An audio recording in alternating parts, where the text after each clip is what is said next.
Ćao ljudi, samo jedno kratko javljanje za danas. U planu je bila epizoda o prvom delu nove knjige The Art of Invisibility. Život je s druge strane imao drugačije planove za mene, tako da umjesto te epizode evo ove utešne nagrade i znak da sam i dalje među živima, samo sa malo izmenjenim rasporedom. U ovom videu dobit ćete preporuke filmova koji su povezani sa knjigom, savjete kako gledanje filmova može da pomogne u savršavanju jezika i ako ste baš ljubitelji žanra, listu filmovanih istinitih priča o špijunaži.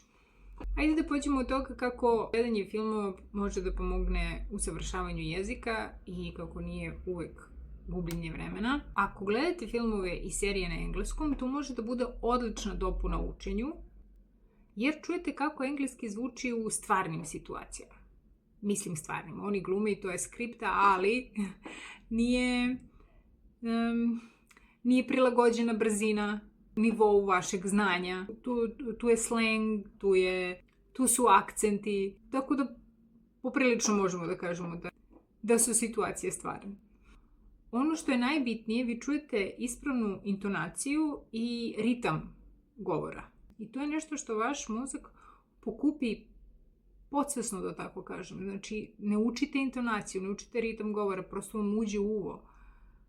Zašto je lakše da se reči i fraze uče na ovaj način? Zato što vi pratite priču i onda su vam, na primjer, reč ili fraza koju hoćete da zapamtite, koja vam je interesantna, vezane za određene scene. Tako da imate i taj vizualni deo koji u mnogome olakšava učenje, a još bolje ako su scene emotivne, strašne, tužne, romantične, pa vam probude emociju, onda pamtite najlakše. I ono što ja uvijek kažem je, ako ste u mogućnosti da gledate sa engleskim titlom, odlično. Ako niste, sve je ok, dovoljno je i bez toga za početak.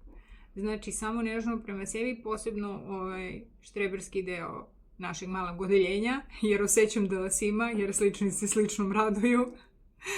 Tako da, ok je. Ne morate da pohvatite sve reči i sve izraze, dovoljno da zapamtite jednu, pogotovo ako uzmemo u obzir količinu informacija koje nama prođu kroz glavu na dnevnom nivou, a složit ćete se da ih je mnogo. Ova 3 filma koje sam ja izdvojila su tu zbog toga što su povezani sa knjigom koju smo prethodno radili, znači The CIA and the Cult of Intelligence, i poređani su hronološki ne po godinama kada su snimani filmovi, nego po godinama u kojim se radnja filma odigrava. Okay? Tako da je prvi film za danas i prva preporuka Bridge of Spies, gde se radnja dešava u kasnim 50-im. Sad ja ne znam koliki sam vam uvod pravila za knjigu, gledala sam da to bude što kraće, da vam ne bi spojlovala ako se nekom trenutku budete rešili da čitate sami, ali autor knjige zapravo počinje priču tako, znači nekim ranim 50-im, u završetku Drugog svjetskog rata. Što se radnje tiče, znači gledat ću da budem što kraća. Glavnu ulogu igra Tom Hanks, on je advokat koji postaje posrednik u razmjeni zarobljenika između Ujedinjenih Američkih Država i tadašnjeg Sovjetskog saveza u toku hladnog rata. Što se jezika tiče, nema mnogo korisnih izraza i nema mnogo ni svakodnevnih reči jer je uglavnom formalan jezik, ali je jasan, diplomatski, na momente pravni i može da posluži vežbanju. Može. Druga filmska preporuka za danas je The Courier. Radnja se dešava u ranim 60-im. Glavnu mušku ulogu igra Benedict Cumberbatch. Is it Cumberbatch?